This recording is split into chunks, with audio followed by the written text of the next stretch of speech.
Hello বন্ধুরা, সবাই নিশ্চয়ই খুব ভালো আছো। আমিও ভালো আছি। আরও একটা নতুন ভিডিওতে তোমাদের সকলকে জানাই স্বাগত।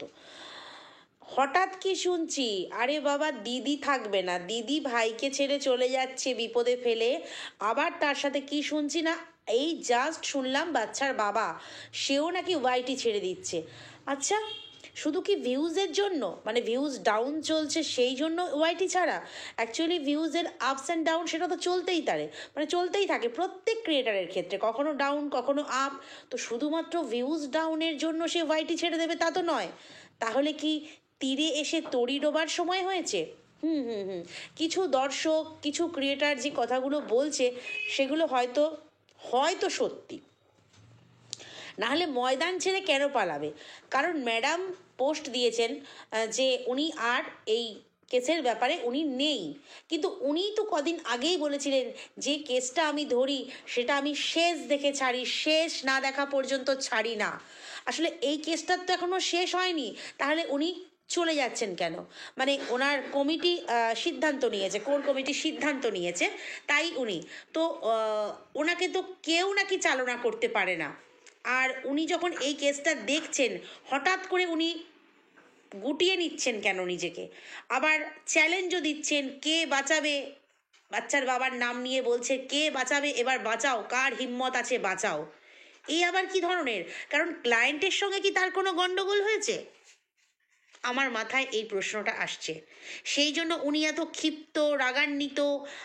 এদিকে ক্লায়েন্টও দেখতে পাচ্ছি লাইভ করে তার জয়গান গাইছে, আর তাকে তৈলমর্দন করছে। বাবা, তেলের দাম ভাই প্রচুর বেশি, তো সেখানে এইভাবে তেল লাগানো, উনি উনি কম পয়সায় হয়ে যায় ওনার কাছে। 200-500 টাকা দিলেই উনি যেহেতু আছে ব্যাপারটা ম্যানেজ হয়ে যায়, ডেটে ডেটে না গেলেও চলে যায়। অনেক কিছু থেকে রিলিফ পেয়েছি। তো এই রকমের বিভিন্ন রকমের তৈলমর্দন চলছে আর কি। পাম তেল, সয়াবিন অয়েল, সূর্যমুখী তেল, সর্ষের তেল, বিভিন্ন রকমের তেল মর্দন করা হলো গতকাল দেখলাম। আজ হঠাৎ ভিডিওতে দেখতে পাচ্ছি, বাবার ভিডিওতে, উনি নাকি ওয়াইটি ছেড়ে দেবেন, শেষ দিনও আমাদেরকে জানিয়ে যাবেন। আচ্ছা, এটা কোনো কি নাটক বা গল্প? সবাই ছেড়ে যাওয়ার কথা হচ্ছে কেন? নাকি নতুন কিছু ধামাকা আসতে চলেছে? কেউ কেউ তো দেখলাম, মানে জানতে পারলাম বিভিন্ন কমেন্ট বক্স থেকে জানতে পারছি যে কেউ কেউ ঘোষণাও করে দিচ্ছে যে বাচ্চা নাকি মায়ের কাছে চলে যাবে, মা নাকি জিতে গেছে। আচ্ছা, তাই কি? মানে জেতার 95 থেকে 96% বা 99% কি মায়ের জেতার চান্স বেশি হয়ে গেছে, বা মা জিততে চলেছে, বা সব কিছু এরকম ভেতরে ভেতরে হয়ে গেছে? সেই জন্যই কি সবাই ময়দান ছাড়তে চাইছে, মানে লজ্জায় বা অক্ষমতায়? এখনও কিন্তু ক্লিয়ার হচ্ছে না, নাকি সম্পূর্ণটাই নাটক চলছে। অ্যাকচুয়ালি বাচ্চার বাবার যে কথাগুলো শুনলাম জাস্ট ভিডিওতে, সেগুলো শুনে মনে হলো একটু নাটক নাটক মেশানো আছে। দেখো, কন্ট্রোভার্সি যদি না, মানে নিতে না পারো, তাহলে কন্ট্রোভার্সিয়াল জিনিস না দেখানোই ভালো। নর্মাল যেরকম ভ্লগ হয়, মানুষ যেরকম এতদিন ভ্লগ করে এসেছো, এই যে আজকে 1.5 বছর বউ ঘর ছাড়া, ম্যাক্সিমাম মানুষ কিন্তু বউকে নিয়েই বলেছিল। হ্যাঁ, ওকে নিয়ে যে বলেনি, ওকে নিয়ে বা ওর পরিবারকে নিয়ে যে কাটাছেঁড়া হয়নি তা কিন্তু নয়, ওর পরিবারকে নিয়েও হয়েছে। কিন্তু তখন তো ও মাথা ঘামায়নি, কিছুই বলেনি, বরং কন্ট্রোভার্সি ব্যাপারটাকে এনজয় করেছে এই বাচ্চার বাবা। আজ হঠাৎ কেন এত মানে কি বলবো, সেই ডাল ফেস, কোথাও একটা হেরে যাচ্ছি ভাব, মানে সেই মানে আনন্দ, সেই চার্মিং ব্যাপারটা কেন নেই? কেন নেই? তাহলে যেগুলো মানে কি বলবো রটছে, সেগুলোই কি ঘটবে? কথায় আছে যা রটে তা কিছুটা অবশ্যই ঘটে। তো সেই কারণেই কি এই পালিয়ে যাওয়ার ব্যাপার, মানে দুজনেরই, দাদার দিদি আর সবার কি এই পালিয়ে যাওয়ার ব্যাপার? অ্যাকচুয়ালি এই কথাটাও শোনা যাচ্ছে সন্দীপের পিছনে হচ্ছে মানে ওকে প্রাণে শেষ করে দেওয়ার একটা চক্রান্ত চলছে। আচ্ছা, এইরকম একটা ক্রিটিক্যাল পরিস্থিতি, হ্যাঁ, তো ভাইয়ের পাশ থেকে দিদি কিভাবে সরে যায়? ভাইয়ের পাশ থেকে দিদি, অর্থাৎ এই ম্যাডাম আর কি, যাকে সবাই ম্যাডাম ম্যাডাম করে, তো ভাইয়ের তো দিদি, দিদির মতোই তো হাত ধরেছিল, কৃষাণুর পাশে ছিল। তো হঠাৎ এই রকম পরিস্থিতিতে, যেখানে কিনা প্রাণ সংশয়, সেই রকম পরিস্থিতিতে দিদি হাত ছেড়ে চলে যাচ্ছে, ব্যাপারটা কীরকম লাগছে না? বরং এই সময়টাই তো আরও বেশি আগলে রাখার সময়, মানে নিরাপত্তা দেওয়ার সময়। আর সবচাইতে বড় কথা হচ্ছে যে 1.5 কোটি টাকার মালিক, মানে প্রচুর বড় লোক, ধনী ব্যক্তি, আর সে কে কোথায় প্রাণ সংশয়ের হুমকি দিয়েছে বা চক্রান্ত করেছে তাতে এত গুটিয়ে যাবে কেন? কেননা সঙ্গে ল বোঝার মতন দিদি রয়েছে, নিজের টাকা রয়েছে, সমস্ত দিক থেকে তো সেফটি নিজেই করতে পারবে না, প্রশাসন রয়েছে। তো সেখানে শুধুমাত্র ওয়াইটি ছাড়া হলে পরেই যে প্রাণ সংশয় মিটে যাবে বা সব কিছু সমস্যা মিটে যাবে তা তো নয়, কি জানি। তবে হ্যাঁ, আমি কিন্তু এর আগে একটা দিনের ভিডিওতেও বলেছি, আজকের ভিডিওতেও বলেছি, গতকালের ভিডিওতেও বলেছি যে আমি কন্ট্রোভার্সিয়াল জিনিস দেখাবো, কিন্তু কন্ট্রোভার্সি হলে নিতে পারবো না, তাহলে তার সোশ্যাল মিডিয়া থেকে সরে যাওয়া উচিত। তার মানে ও কন্ট্রোভার্সিয়াল জিনিস না দেখালে ও জানে আমার ভিউজ হবে না, আমার ভিউজ হবে না, তাই ভিডিওর জন্য খেটে লাভ নেই, এরকম একটা ব্যাপার। আর যদি কন্ট্রোভার্সিয়াল কিছু দেখিয়ে ফেলি, তাহলে এটা নিয়ে লোকে কন্ট্রোভার্সি করবে, আমি সেটা নিতেও পারবো না। মানে এই বাচ্চার বাবার অবস্থা হয়েছে কিন্তু শাঁখের করাতের মতন। এদিকে দিদি ওকে ছেড়ে পালাচ্ছে, এদিকে মানে জিউ সাহা ওকে কী চাপে রেখেছে জানি না। আবার তো শুনলাম জিউ সাহা নাকি কোথা থেকে সোনা গয়না চুরি করে সব নিয়ে চলে এসছে, এই সব নিয়ে কেউ পিছনে পড়েছে। ভাই সত্যি মিথ্যা জানি না, যেটা ওয়াইটিতে শুনতে পাচ্ছি, কোনো গোপন সূত্র ফোপন সূত্র নয়, যেটা ওয়াইটিতে শুনতে পাচ্ছি সেটাই বলছি। বিভিন্ন দর্শকদের মাঝে, বিভিন্ন ক্রিয়েটারদের মাঝ থেকে যেটা শুনতে পাচ্ছি, দেখো টুকটাক ভিডিও করছি, সামনে হোম পেজে ভেসে আসছে, যেহেতু এই ধরনের ভিডিও করি, এই ধরনের ভিডিও দেখি, তাই ভেসে আসছে, সেখানে থাম্বনেল বলো টাইটেল বলো সেখানেই দেখতে পাচ্ছি। টুকটাক ভিডিও হয়তো ক্লিক করে দেখলাম, তো শুনে জাস্ট অবাক হয়ে গেলাম যে এই জিউ সাহাও নাকি সোনা গয়না চুরি করে নিয়ে চলে এসছে। মানে মানে মানে এই বাচ্চার বাবার যে মানে কপালটা কি সত্যিই এরকম? মানে তার ভাগ্যে কি মহিলা ভাগ্যটা খুব খারাপ? কেননা যার সাথে দেখে শুনে দুই পরিবার মিলে বিয়ে দিল, সেও শুনেছি গয়না ফয়না চুরি করে নিয়ে নিয়ে চলে গেছে, ঠিক আছে, যেটা শুনেছি, তো চুরি করে নিয়ে চলে গেছে। এখন আবার যে মহিলার সাথে তাকে জড়ানো হচ্ছে বা জড়িয়ে গেছে, সঠিকটা তো জানি না, জড়ানো হচ্ছে বা নিজে থেকে জড়িয়ে গেছে, তো সেই মহিলাও শুনছি আবার সোনা গয়না নাকি কোত্থেকে চুরি করে নিয়ে এসেছে, এসে এখানে রয়েছে। তো মানে ব্যাপারটা যেন কেমন কেমন লাগছে। তো যাই হোক, এটা সত্য মিথ্যা যাচাই করিনি, তাই শোনা কথা সেটাই বললাম। তবে একটা কথা, যেটা আসল জিনিস, দেখো আমরা যে পক্ষই লড়ি না কেন, এখন তো এখানে দলবাজি, দল ভাগ হয়ে গেছে, একদল মায়ের ইয়েতে, একদল হচ্ছে বাবার জন্য। তো সেক্ষেত্রে কিছু কিছু অবশ্যই নিরপেক্ষ ক্রিয়েটার আছে, আমি নিজেকেও নিরপেক্ষ ক্রিয়েটার বলি, বাবার ভুল দেখলেও বলি, মায়ের ভুল দেখলেও বলি, কোনোটাতেই বলতে পিছপা হই না। তো সেক্ষেত্রে আমাদের দেখো একটাই চাওয়া, যে দলেরই হোক, মনে হয় সবার আগে আমাদের একটাই চাওয়া, বাচ্চাটার ভবিষ্যৎটা সুনিশ্চিত হোক। কারণ বাচ্চাটা হচ্ছে আমাদের মেন উদ্দেশ্য, তার ভালো থাকা, তার সুন্দর ভবিষ্যৎ।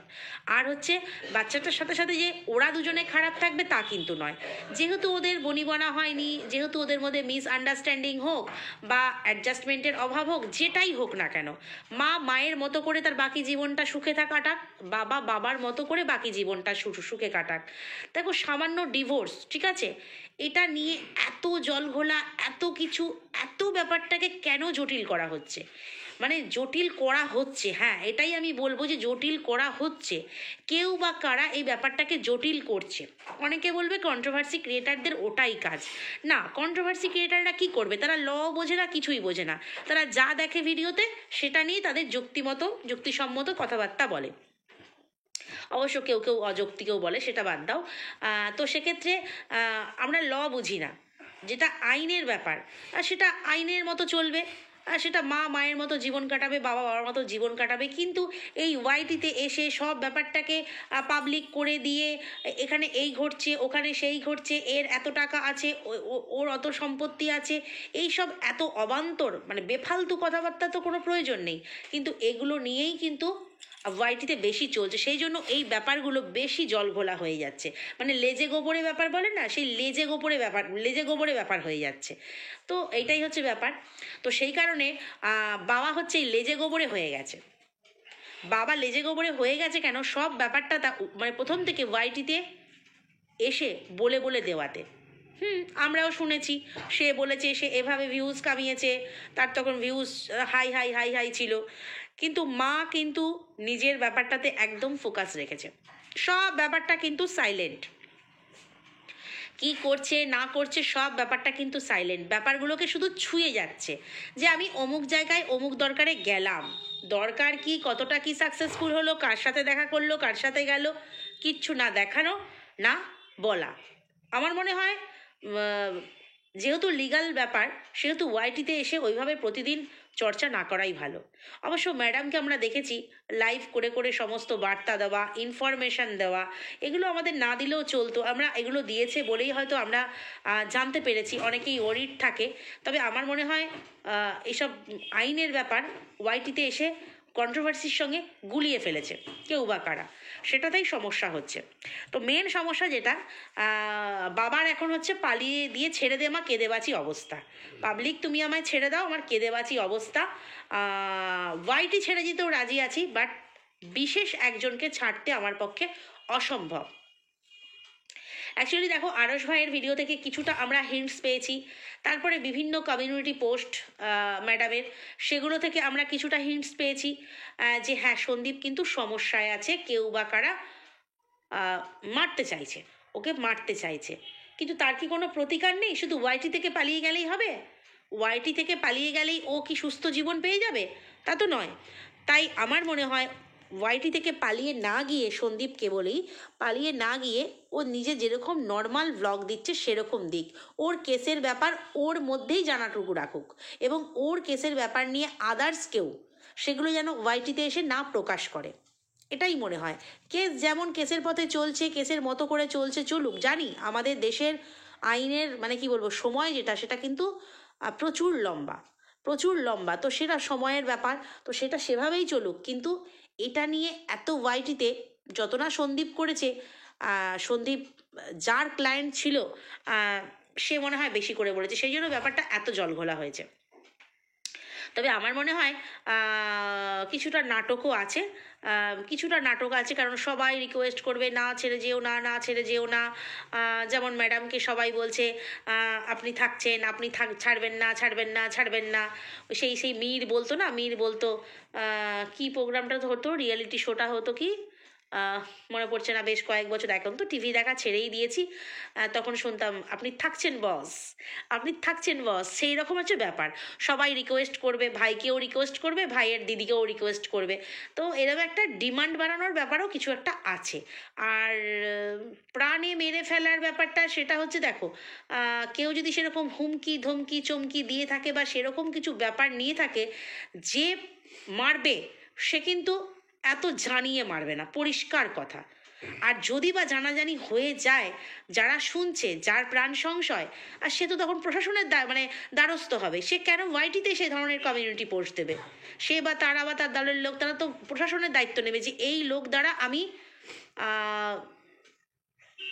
কোনোভাবে আমি মানে ক্ষতিগ্রস্ত হতে পারি, আর সেরকমভাবে অন্যরকম প্রোটেকশন নেবে। ওয়াইটিতে এসে বলে কি হবে, তাই না?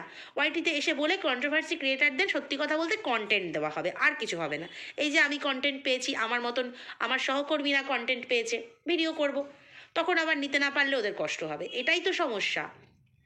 তো যাই হোক, এটা গেল বাবার তরফ, বাবার দিদির তরফ অর্থাৎ ম্যাডামের তরফ। এবার কথা বলি যে বাচ্চার মায়ের কথা বলি। বাচ্চার মা কিন্তু বিন্দাস আছে, মানে নো টেনশন, বিন্দাস আছে, যা হবে দেখা যাবে, বাচ্চা এলে আসবে, না এলে না আসবে, কোনো ব্যাপার না। সে খাচ্ছে দাঁড়ছে, মানে ঘুরছে বেড়াচ্ছে, কেনাকাটা করছে, গিফট দিচ্ছে, আর নতুন সংসার পাচ্ছে, দারুণ দারুণ, একদম দিব্যি আছে। মানে মা যে এরকম দিব্যি থাকতে পারে, কোনো বাচ্চার মা, কোনো সন্তানের মা, সেটা ভাবা যায় না। কারণ আমাদের দেখবে বাচ্চাদের কিছু হলে পরে আমরা সেই ব্যাপারটা নিয়ে কিন্তু মাথায় সব সময় ঘোরে, সব সময় করে একটা যদি সামান্য আঙুলও কেটে যায় সেটা নিয়ে বারবার চিন্তা হয় যে এটা টিটেনাস নেওয়া হয়নি, এটা ঠিক হয়ে যাবে তো, এটা এই হবে তো, বোরোনিল লাগাও, এটা লাগাও, সেটা লাগাও, এগুলো নিয়ে না আমরা খুব চিন্তা করি, কোথাও একটা হোঁচট খেলেও চিন্তা করি। কিন্তু এখানে বাচ্চা অসুস্থ, মায়ের মধ্যে কোনো রিয়াকশান আছে তার? কিচ্ছু নাই, বলবে না ও তো কোনো ইমোশন শেয়ার করে না, সেটাই তো, ইমোশন শেয়ার করতে লাগে না। সন্তানের কিছু হলে মায়ের মুখ, মায়ের সারাদিনের যে ভিডিও সেখানে প্রকাশ পেয়ে যাবে। আমরা দেখেছিলাম মনে হয় 1 জানুয়ারি, না সরি, পয়লা বৈশাখের সময় মাকে একটু কাঁদতে দেখেছিলাম। বছরের প্রথম দিন, বাচ্চা কাছে নেই, হ্যান নেই, ভিডিও করতে পারেনি, মানে জাস্ট কন্টেন্ট ছিল। কিন্তু বাচ্চা যখন প্রকৃত অসুস্থ এখন, তখন মায়ের মুখে একবারও, বাচ্চার কথা তো দূরে থাক, আর লয়ের বারণ আছে, আইন বারণ আছে, তো সেখানে বাচ্চার মা কিন্তু আজকে ঝোপ বুঝে কোপ মেরেছে। ঝোপ বুঝে কোপ মারলো ঠিক জায়গা মতো। কেন বলো তো? এই যে ওয়াইটিতে চলছে যে মা আবার ফিরে আসবে, দুপক্ষের মিল হয়ে যাবে, একটা রটনা রটছে, তো রটনা কি ঘটনা জানি না বাবা, রটছে, আমরা সবাই শুনতে পাচ্ছি যে এটা নাকি ওদের নাটক ছিল, ও বাচ্চার মা আবার ফিরে আসবে, মা বাচ্চা এক হবে, বাবা মা বাচ্চা আবার একসাথেই থাকবে, ওদের নাটক ছিল, ওদের হ্যাপি এন্ডিং হতে চলেছে, তাই ওরা সমঝোতা করতে চাইছে, ম্যাডামের কমিউনিটি পোস্ট, তো সমঝোতা করার পরে মাও সমঝোতা করবে, হ্যানা ত্যানা, এই সমস্ত যে কথাগুলো রটছে, মা ঠিক কিন্তু সেইখানে সেইভাবেই টাইটেলটা আজকের দিয়েছে ভিডিওর। আজকের ভিডিওর টাইটেলটা সেইভাবেই দিয়েছে। কি দিয়েছে না, অনেক কিছু হলো, এবার সংসারটা গুছিয়ে করতে হবে, এরকম একটা ব্যাপার, মানে সংসারটা করতে হবে, অনেক কাজ হলো, এবার সংসারটা করতে হবে। তার মানে লোকে ভাববে বাবা তাহলে কি ও আজকে সব কিছু ডিসকাস করে ফেললো যে সংসারটা করতে হবে, তাহলে কি ও আবার বাতকুল্লায় ফিরে যাবে, এরকম একটা ব্যাপার। তো ঠিক ঝোপ বুঝে কোপ মারার মতো কিন্তু মা কিন্তু টাইটেলটা দিয়েছে। তো সেখানে আমরা দেখলাম, কারণ আমরা জানি ও টিকটিকি, আরশোলা, ইঁদুর, মাকড়সা, এদের সাথে ও ফ্ল্যাটে সংসার করে, সেটা আমরা জানি, এবং এক অদৃশ্য আত্মা আছে তার সাথেই সংসার করে। ও যেহেতু ফ্ল্যাটে আজকে ফিরে আসলো, তো সেক্ষেত্রে বললো সংসারটা করতে হবে, তো ফ্ল্যাটে আসলেই ওর সংসারের কথা মনে পড়ে। এর আগেও শুনেছি, তবে আজকে এই সময় এই টাইটেলটা দেওয়া একদম ঝোপ বুঝে কোপ মারার মতন। তো মা তো অতি চালাক অ্যাকচুয়ালি। সবচেয়ে বড় কথা হচ্ছে না, অনেকে বলে যে মা কারো কথা শোনে না, ও নিজে যেটা ভালো বোঝে সেটা করে। এটা যদি বাবা করতো না, বাবা এইরকমভাবে লেজে গোবরে হতো না। তার কারণ হচ্ছে মা যেটা নিজে ভালো বোঝে, সেটা ভুল হতে পারে, হাজারো ভুল হতে পারে, বাট নিজের ডিসিশনে স্টিক থাকে। কিন্তু এ একদম হচ্ছে মানে যে যা বলল, বাচ্চার বাবার কথা বলছি, তার দ্বারা পরিচালিত হয়, নিজস্ব বোধ জ্ঞান কিচ্ছু নাই, বা নিজের মানে কি বলবো, জ্ঞান দ্বারা পরিচালিত হয় না, যে যা বললো সেইভাবে মানে ঘেটে হয়ে যায়। লাস্টে না পেরে বলে আমি ময়দান ছেড়ে চললাম, এরকম একটা ব্যাপার। কিন্তু মা হচ্ছে একদম কি বলবো, সাইলেন্ট কিলার যাকে বলে, মানে একদম ঝোপ বুঝে কোপ মারা। তো সেক্ষেত্রে মায়ের দেখলাম ফ্ল্যাটে গেল, এখন মায়ের সংসার শুরু, অনেক দিন বাপের বাড়িতে ঘোরা ফেরা, বৌদিদের গিফট দেওয়া সব হলো, এবার বেলা আজকে জাস্ট ভিডিওটা শুরুটা দেখে আমি অবাক হলাম, বেলা 1টার পর যাচ্ছে কিনা ম্যাগি কিনতে, কি না সকালের টিফিন হবে বেলা 1টার পর। আচ্ছা বাবা, যারা বলছে ওই কৃষাণুর ইমিউনিটি পাওয়ার কমে গেছে, আর যত্ন হয় না, আত্মীয় হয় না, খাবার দেওয়া হয় না, হ্যান হয় না, ত্যান হয় না, তাদের কাছে আমার একটা প্রশ্ন, এই মায়ের কাছে গেলে বেলা 1টার পর কি কৃষাণু টিফিন করবে? এটা একটা প্রশ্ন, মানে আমি জানতে চাই, তাহলে স্কুল কখন যাবে? কারণ মা নিজের পরিচর্যাটাই করতে পারে না, মা নিজে টাইম মতো খাবে, মানে একটা বড় মানুষ, অ্যাডাল্ট মানুষ, সে নিজেরটাই করতে পারে না, তার লারাপ্পা জীবন, সেখানে একটা বাচ্চার এসে দায়িত্ব কি করে নেবে? শুধুমাত্র মানে প্রতিযোগিতায় জেতা হচ্ছে, এই আর কি। প্রতিযোগিতা হচ্ছে, একটা ট্রফি রাখা আছে, মানে কৃষাণু মানে একটা ট্রফি রেখে দেওয়া হয়েছে, এটা কে জিততে পারে, বাবা না মা? যে জিতবে সে হিপ হিপ্পুর রে এই করবে আর কি, এটাই হচ্ছে ব্যাপার। মানে আমি জিতে গেলাম, কিন্তু তারপরে আমি তাকে কতটা ভালো রাখতে পারবো সেটা মা চিন্তা করে না। বাবার কাছে তার চাইতে যথেষ্ট ভালো আছে। অসুস্থতা লাগতেই পারে একটু, মানে যত্ন আত্মীর অভাব হলেই বাচ্চাদের লেগে যায়, আর এই সিজন এমন, বড়োদেরই হয়ে যাচ্ছে শরীর খারাপ, বড়োদেরই নাক জ্বালা, গলা ব্যথা, এই সমস্ত হয়ে যাচ্ছে, তো বাচ্চাদের তো ঠান্ডা লাগবেই। তো সেক্ষেত্রে আর বাদ বাকি জায়গা থেকে মায়ের কাছে সর্বাংশে আমার মনে হয় খারাপ থাকবে। কারণ কাল কিন্তু জলনমুড়ি স্বীকার করেছে, দক্ষিণ অফিসিয়াল যখন বলেছে যে মা বাচ্চা বাবার কাছে ভালো আছে, ভালো থাকবে, তখন কিন্তু জলনমুড়ি লাইভে স্বীকার করেছে যে থাক বাবা, তাহলে ভালো যখন আছে বাবা, তাহলে বাচ্চা বাবার কাছেই থাক, তবে মায়ের সঙ্গে একটু দেখা করতে দিক। একদম এটার সঙ্গে আমিও একমত। তো জানি না এখন বাচ্চার বাবা যে ডিসিশান নিয়েছে সেটা ঠিক নিয়েছে কিনা। আমার তো মনে হয় একেবারেই ঠিক নেয়নি, কারণ যে সংগ্রামী হয় তাকে যুদ্ধক্ষেত্র থেকে এভাবে পালিয়ে গেলে হেরো হেরো বলে সবাই ডাকবে। আর ম্যাডাম তো শেষ না দেখে ছাড়ে না, তাহলে শেষ না দেখে উনি কোথায় যাবেন? এটাও একটা ব্যাপার, কোথায় যাবেন? তাহলে তো ওনাকেও সবাই হেরো ম্যাডাম বলে ডাকবে। ম্যাডাম কি হেরো ডাকটা শুনতে চান? নিশ্চয়ই চান না। তো সেক্ষেত্রে নিশ্চয়ই চান না। উনি হারতে জানেন না, উনি জিততে জানেন, উনি জিতে দেখান। তাহলে এই ব্যাপারটায় কেন উনি সরে পড়ছেন? তাহলে কি সত্যিই উনি হারতে চলেছেন বলে উনি সরে পড়ছেন? জানি না, কোনোটাই জানি না। যেটা শুধু সম্পূর্ণ নিজস্ব মতামত, সেইটুকুই ভিডিওতে তুলে ধরলাম। তো চলো আজকের ভিডিওটা এই পর্যন্তই, আর নেক্সট ভিডিওতে আবার আসছি। যদি কোথাও ভালো লাগে, আমার সঙ্গে একমত হও, লাইক, কমেন্ট, শেয়ার, সাবস্ক্রাইব করে দিও। টাটা।